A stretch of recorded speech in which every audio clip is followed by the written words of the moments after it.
Okay, I have started the recording. Well, welcome, Allie. Great to be here. Thanks for joining us. Tell us a little bit about yourself, my dear. So I am kind of a bizarre blend of a lot of different careers. So I have been an attorney for 25 years, and I have spent those 25 years there's Rudy.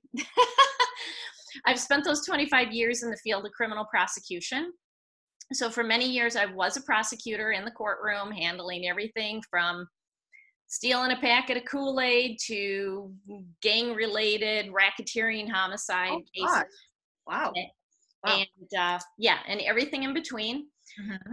And then I moved out to Northern Virginia, Washington, D.C., and started working for the National District Attorneys Association. And that's when I really started teaching. And I have been doing that since 2003. And I travel to criminal justice conferences, and I teach prosecutors, law enforcement, child protection workers, domestic violence specialists, animal protection workers, because my specialty is family violence and how it links to animal abuse. Wow. So that's a thing. Yeah, that's a huge thing. Wow. That's a huge thing. So I'm kind of the prosecution expert in the country for what we call link crimes, how domestic violence, child abuse, and elder abuse links to animal abuse. Mm-hmm. And so as a result of that, I ended up creating a nonprofit called Sheltering Animals and Families Together, where I help domestic violence shelters create on-site pet housing. Because when a family is leaving a violent home due to child abuse or domestic violence, they need to take their pets. Right. So I have over 200 shelters worldwide. Oh my gosh, Allie. Yeah, and have written the manual on how they do it, and have won a bunch of awards for that. And it's just my passion project, and I love doing it. Mm-hmm. I'm also a lobbyist. I lobby on behalf of animal protection and child protection laws. I've written a couple of books. You can find them on Amazon. I've written some animal protection books. I've written The Oily Pet, which we're going to talk about. Right. And then, as interesting as all that may sound, I am an energy healer master teacher. So of course you are. Why wouldn't you be? Why not? Why not you? Yeah. I thought this is what people did. Yeah. So 3 different modalities. I'm a master instructor. And so I started my healing business back in 2011. It's called Manifested Harmony. And I teach Reiki, integrated energy therapy. I'm an advanced crystal master, and I teach the science, which is awesome. Really? I mean, don't get me wrong. I like the woo-woo spiritual stuff. But when I teach the science, I see the aha moments go off in people's heads. And that's what I love. Oh, I want to see that sometime. It is really cool. Yeah. And then in all those modalities, I teach how to do them with animals and pets. So then I got involved in essential oils and Young Living. I've been in Young Living almost 7 years. It'll be 7 years February. So awesome. February of 2013, I joined. Mm-hmm. And I've actually been asked to teach at Young Living events. Young Living Corporate has asked me to teach 3 times for them on oils for pets. At the animal conference? Yeah, and I kind of giggle about that because there's all of these amazing veterinarians and then me. It's all good. It's all good. It's really humbling. But I really specialize in animal shelters and animal rescues and pets that have been abused and neglected. So that is really kind of a unique niche that I've carved out. And it's because of the animal abuse prosecution work that I've done for 25 years. I mean, I have spent 20 plus years in animal shelters helping abused and neglected animals and shelter pets. So this is kind of my thing. This is what I do. I work with all animals. Cats are my people. I know cats. And so when people say, you can't use essential oils with cats, really? So that brings up a good point. Is this a good time for me to ask a question about cats? Yes. Okay, so a lot of people are scared to use oils with cats, and you and I know what the deal is with it, but a lot of people going to be watching this don't know. Please tell us the deal. What's safe, what's not safe, Mhm. what should they look out for, and why should they use Young Living oils? So when I wrote The Oily Pet, I did not mention Young Living in here because I respect their trademark and their copyright. Okay. But I came up with a test to help everyone figure out, is their oils safe to use with pets, especially cats? Because I always get the question, is lemon safe? Is tea tree safe? Right, Is, right. pine oil safe? Mm-hmm. And here's my answer. It is never about the individual oil. Is the brand safe? And when I see stuff like this, gee, Young Living put their name on cat treats.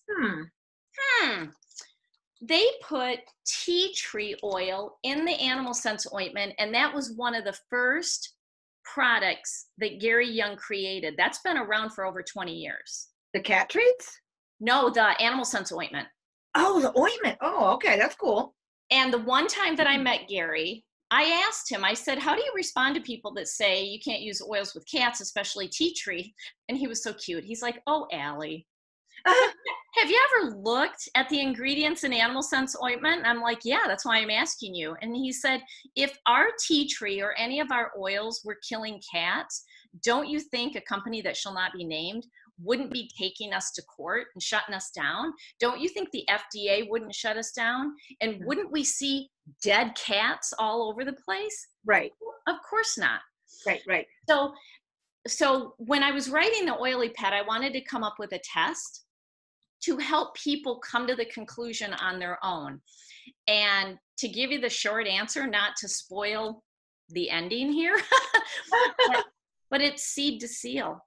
And that is the difference. I mean, seed to seal is not just a claim.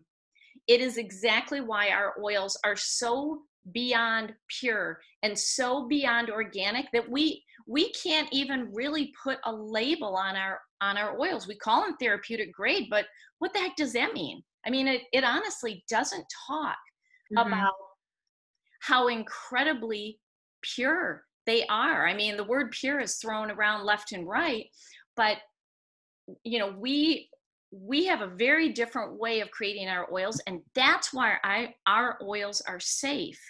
And the equivalent in other companies are not, because no company has the farms like we do. They don't plant, they don't have the seeds, they don't have the harvesting, they don't have the distillation. Nobody has that. That is the difference. And so when people come to me and say, well, Allie, we hear we can't use lemon oils around cats. Really? Oh, yeah. Guess what he drinks every day? You put lemon in his water? You do?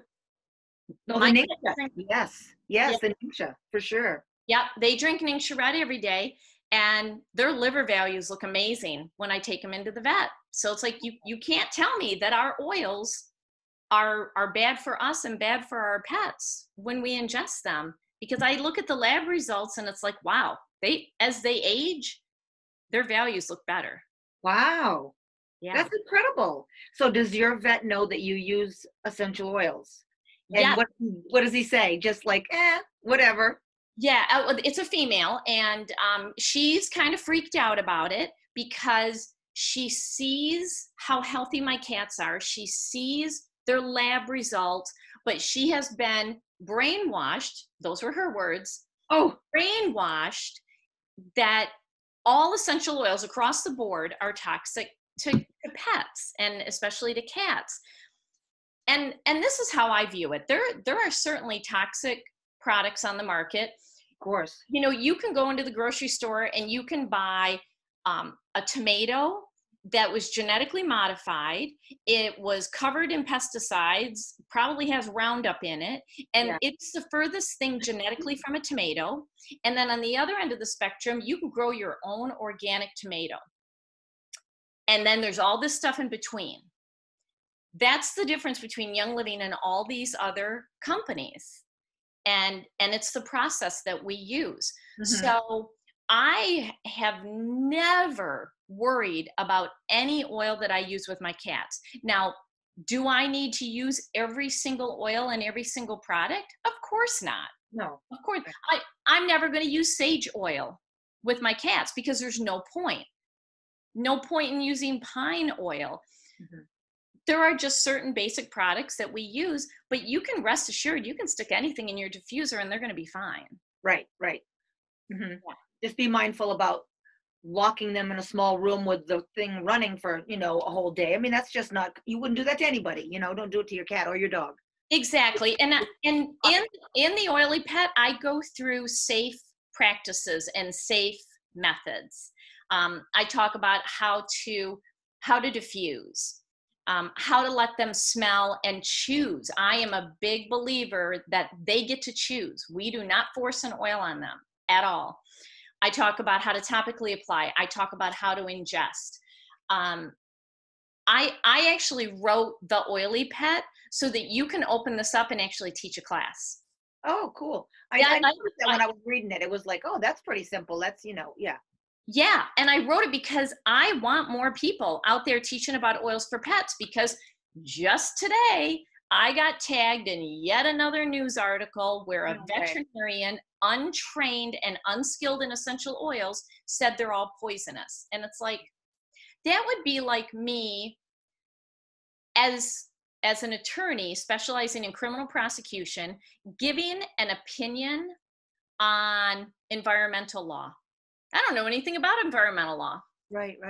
You know what? Recycle your cans. That's all I know about it, the environment. Yeah. Just because I'm a lawyer doesn't mean that I am skilled to give that opinion. Mm-hmm. And so when I see veterinarians giving opinions about essential oils and they have no knowledge, no training, no skills in essential oils, it's like, well, you just harmed this industry with your ignorance. And so I get really vocal and I get really upset. That's why I wrote the Oily Pet, because I want to give everybody the tools and the information so that when people ask you questions, you have it. You can answer the question. Like in the wild, animals would go out and if they had an upset stomach or they would seek out certain herbs and grasses and things like that, because and horses do that, dogs do that. It's a for real deal. Yeah. And we've kind of gotten away from it all these years, Yeah, exactly. And it just, it's like people go to such extremes to say, well, you can't ingest essential oils, they're going to eat your insides. Really? Like, show me a study. What I do when people come with ridiculous claims, I say, show me a study. And they can't. Yeah, because they're like, well, wait, I heard it somewhere. Okay, well, okay. So do your due diligence, do your homework. And if you're really concerned, absolutely go check it out. Look it up. I mean, we're not saying that you have to use these oils for certain things, and please, contact your veterinarians and your doctors. And I mean, of course, we're not saying that not go to see them, but you want to make sure that people have options if they want to have options. Yeah, it's, I get people all the time asking me, can I use these? Maybe I'm on a certain medication. And I'm like, has your doctor ever told you that you have to limit the amount of lemons that you eat? Or the amount of lettuce that you eat? Well, of course not. I'm like, these are botanicals. These are plants and fruit. Plants and fruit. Yeah. I gotcha. Yes, it's the common sense that we seem to be lacking because we have so much information in front of us. I mean, we're bombarded with it. I mean, it's true. People are like, I got to do the things because the doctor says I got to do the things. Yeah. Do your own homework. So, okay, tell me one of your biggest aha moments with using oils with an animal. What's one of your biggest, like, oh my gosh, that actually worked? So I'm thinking back, and I know I have this class somewhere on my YouTube page, because there's a video of it. There was a shelter dog. His name was Scout. He spent 5 years outside on a chain, and then his family just got sick of him and turned him into the shelter. And he was terrified. He shook with fear. Aww. 2 days, to the point where he made himself so physically ill, the veterinarians couldn't figure out what was wrong with him, but they knew it wasn't medical.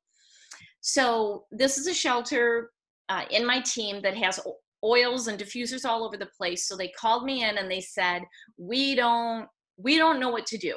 So we got Scout into a private office, and he's got his back in the corner.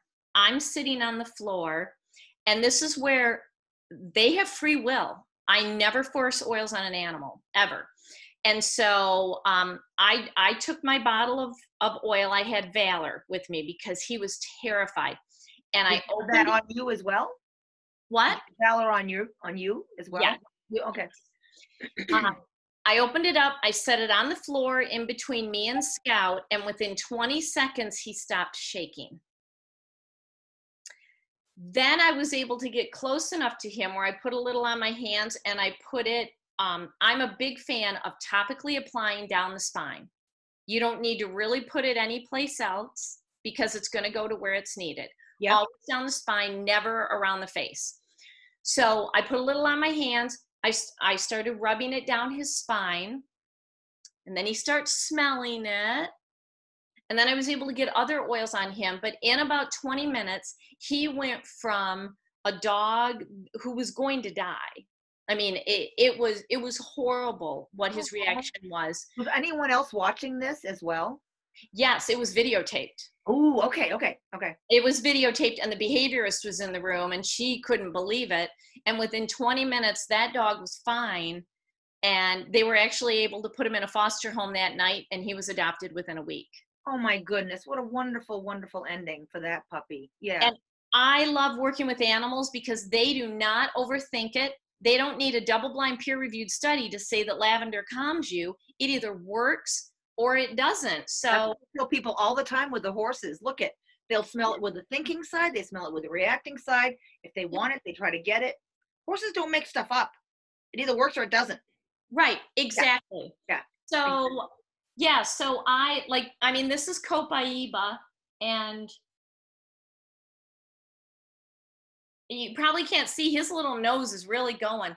But yeah, but Copaiba, if you want to start with an oil, start with this because it has the softest scent of any oil. Like, don't start with peppermint or lavender. It's way too strong. Oh gosh, right.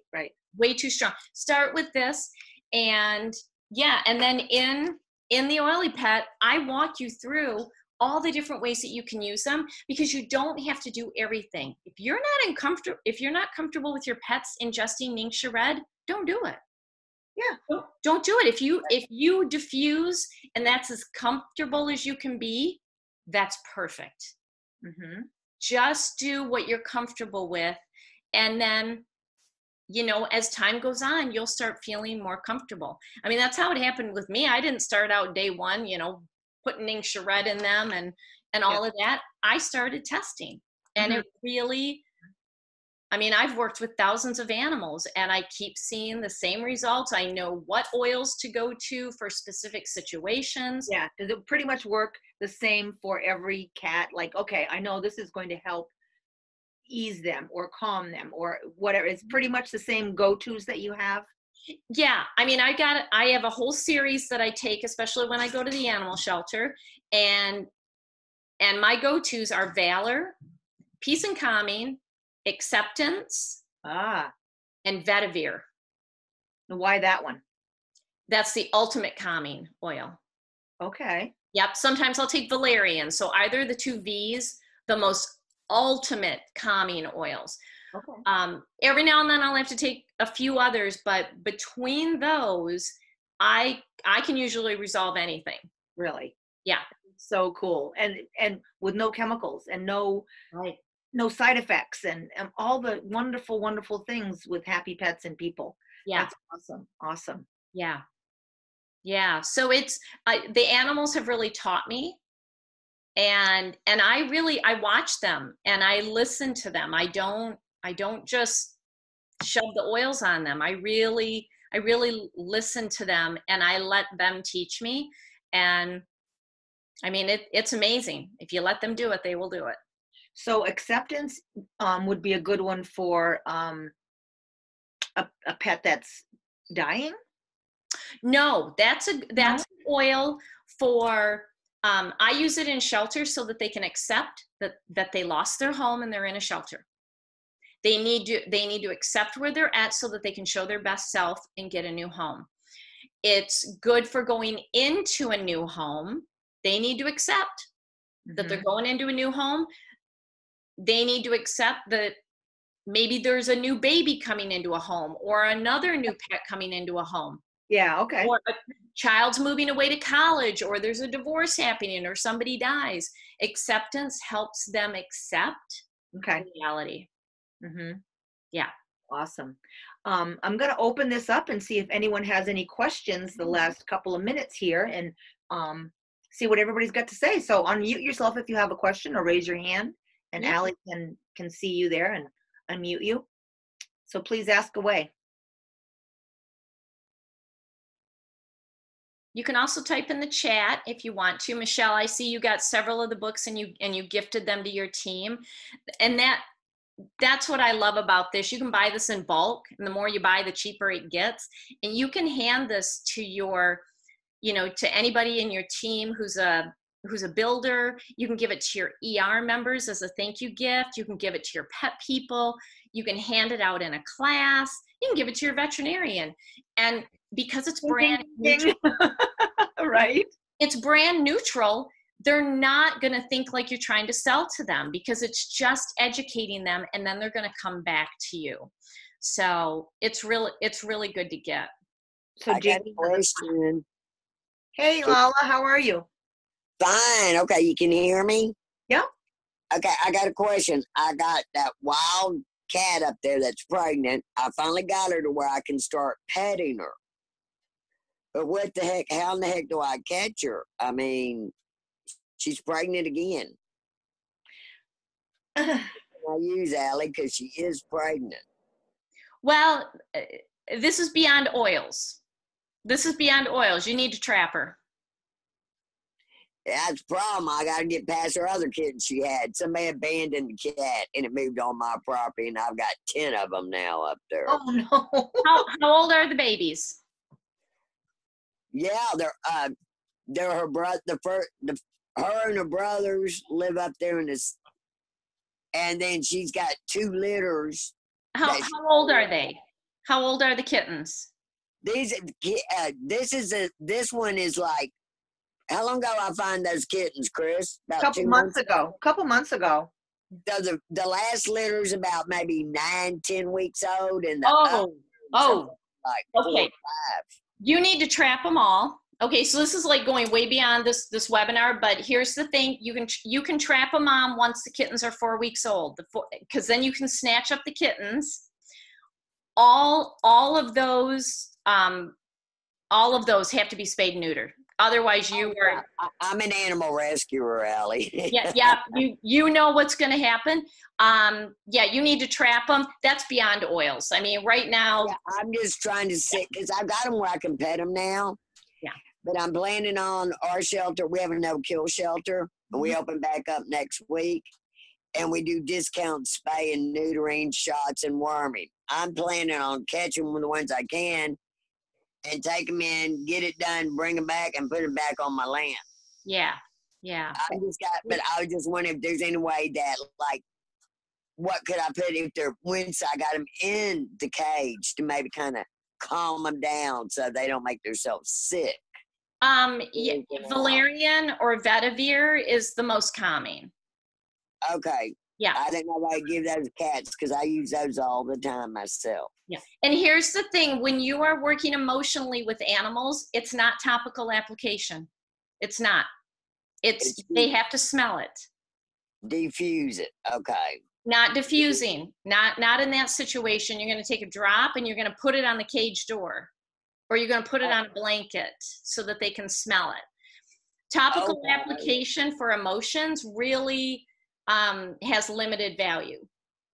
Door or a blanket where they can do it. Okay, so for emotions, that's why I was wondering, because it didn't seem to be working when I try to get them to smell it or try to put a little bit on them. Because I use all oils on all the horses and all every day.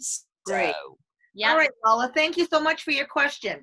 Okay, so Michelle has a question here, I see, and Janie. And Sarah does too. Okay.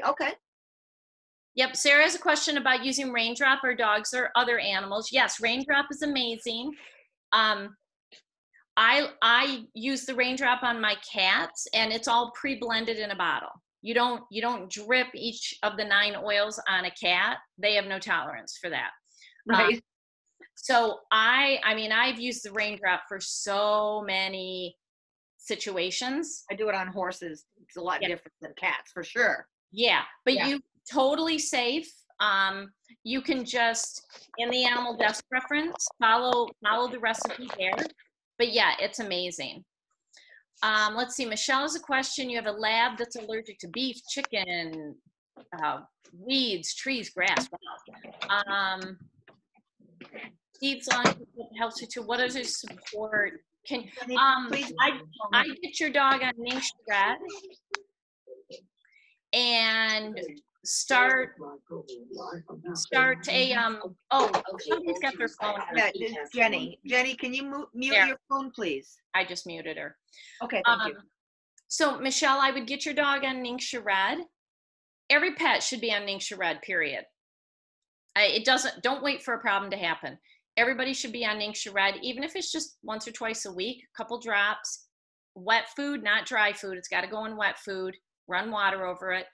But try putting some lavender, lemon, peppermint in a carrier oil, just massage down his spine. Even just once a day. Just give that a try, see if that works. Great. Let's see, Gloria says, oils have such powerful constituents and can calm and soothe. Could there be a reverse feeling? Oh yeah, I know people and pets who get hyped up over lavender. Everybody responds differently. So yeah, that absolutely can happen. What is a good alternative to KMB for a cat who's on and off UTIs? Not sure when KMB is coming back.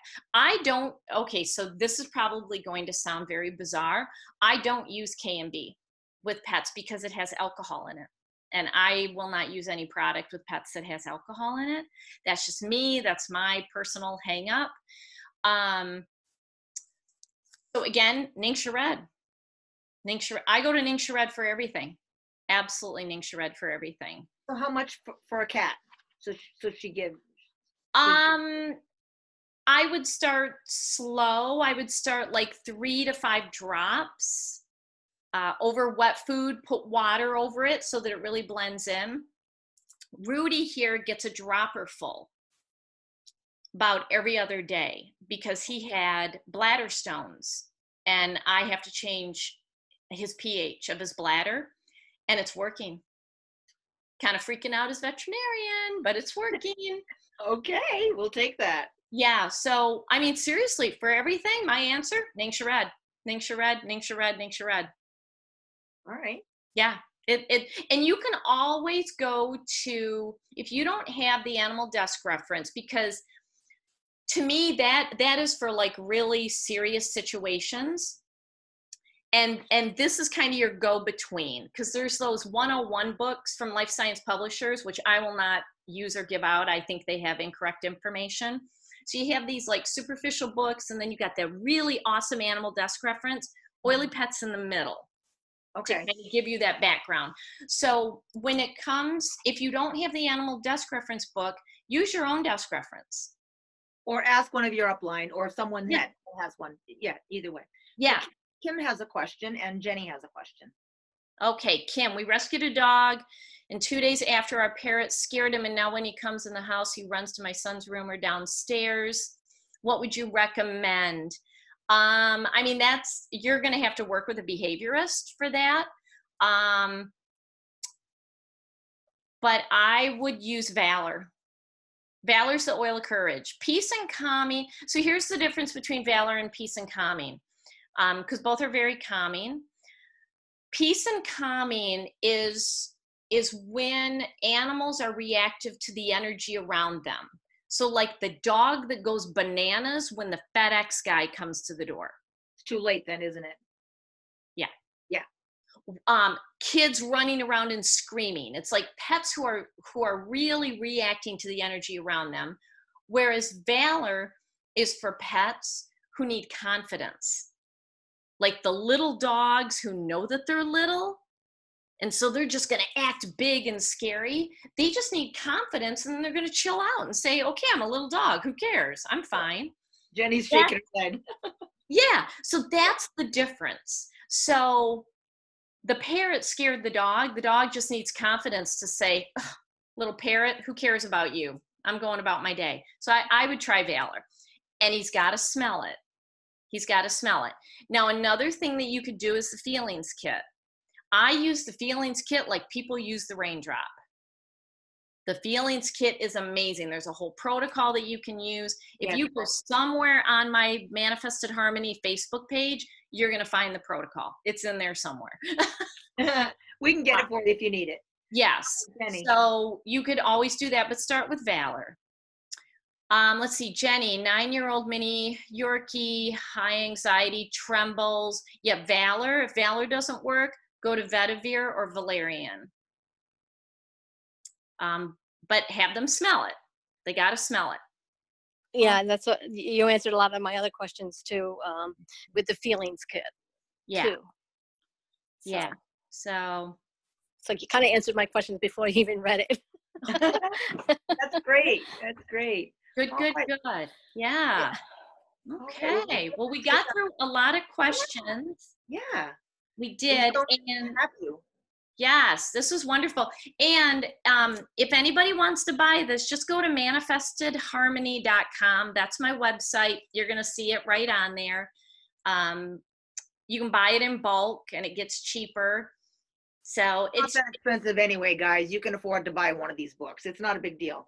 Yeah. And you're going to be able to answer questions when people, tag you on yet another post that oils are killing cats. Mm-hmm.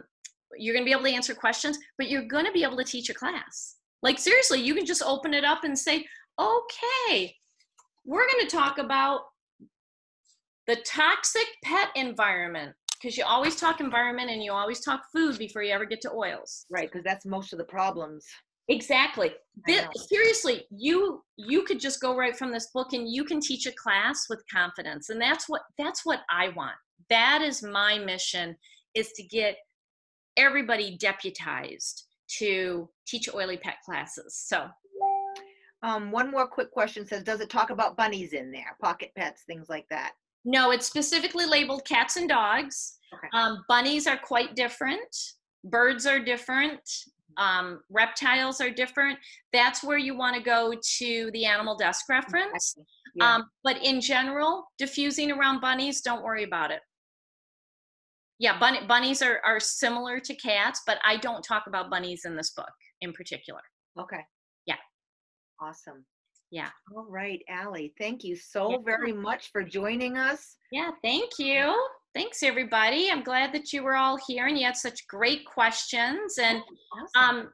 So Chris, I'm going to send you the recording. She's going to put it on the Facebook page, and then, if you have other questions, just tag me and hopefully I'll see it. I don't see when people tag me most of the time. Okay. But. So what do you think about maybe sometime late spring, early summer, having a trip to New England? Might you be up for something like that, to have a little gathering or a class or something? Absolutely, because that's my favorite part of the country. It is? Oh, yeah. We'll be talking about that later on, and then maybe we can have some kind of we'll talk later, maybe some sort of a something. Yes. That would be great. Yeah. Oh, I'd love to. Awesome. Yeah. Well, thank you so much, girlfriend, and thank you everyone for joining us, and I appreciate it. We'll talk soon. Bye-bye, everyone. Bye-bye. Bye.